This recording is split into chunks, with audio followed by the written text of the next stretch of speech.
Oh, I found this cute little carrot at Dollar Tree and I just couldn't resist, so let's paint this. We're just going to use some bright colors. I picked a nice bright orange. I'm using my flat brush to base coat that. You're going to make sure that you get rid of all the water in your brush so that it covers really well, and you can give it 2 coats.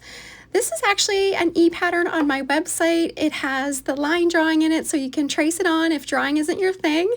But I'm gonna give those bunnies a really nice fluffy base coat. Okay, so this is the Lunar Blender. I just slip slap. Don't think too much. You just want to go every which way with your brush to give it a nice sort of textured look. And you can actually give these little bunnies 2 coats of paint so that they're really nice and bright. Okay, so once you've got that done, and again, you're just slip slapping the color on, nothing too fancy.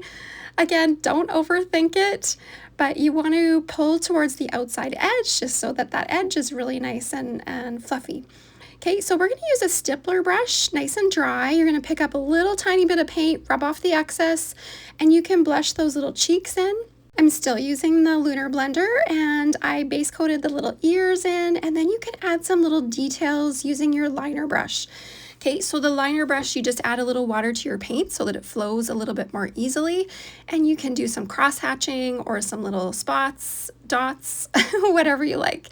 Okay, paint those little noses in with some pink, and then of course the eyes, and I can never decide if I want to add little eyelashes, but I definitely did here, and then a couple little sparkle dots for highlight to bring them to life, and some whiskers, of course.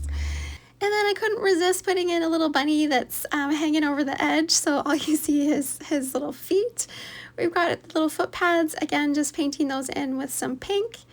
And then we're gonna add a few little highlights with the liner or a small round with white, okay? This little bunny is holding a little flower. Again, you can do these any color that you like. I picked yellow because it's nice and bright, and then the lettering. Okay, so when you're doing lettering, always start at the top and pull downwards towards yourself. Try and rest your hand as much as you can and hold the brush a little farther down so that you have a lot more control. Okay, and then once you've got that in with the base, I always go back and add a nice little highlight at the top, just pulling down and lifting about halfway. And then I love swirls, so we're gonna add some swirls on the top of the carrot. Again, just with those lighter greens, you can add those swirls.